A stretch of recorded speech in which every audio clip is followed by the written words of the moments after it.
Maswerteng gabi po mga ka-STL. Narito na po ang resulta ng STL Batangas para sa araw na to, 3rd draw, January 17, 2026. Araw ng Sabado. Naway, ang mga natayaan nyo pong mga numero kanina ay manalo nawa ngayong gabing ito, 8:30 PM. Kaya't kunin nyo na po ang inyong mga ticket. Narito na po ang resulta. Ang mga numerong nanalo sa STL Batangas ngayong gabing ito, January 17, 2026, 8:30 PM, 3rd draw, result 23 at 26. In exact order, again, 23 at 26.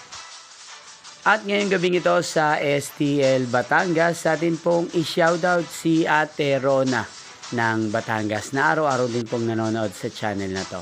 Shoutout po sa inyo, Tirona. Sana po ay nasa maayos kayong kalagayan. Inyo pong napanood ang resulta ng STL Batangas. Magkita-kita pong muli tayo bukas ng alas 12 ng tanghali. Thank you for watching.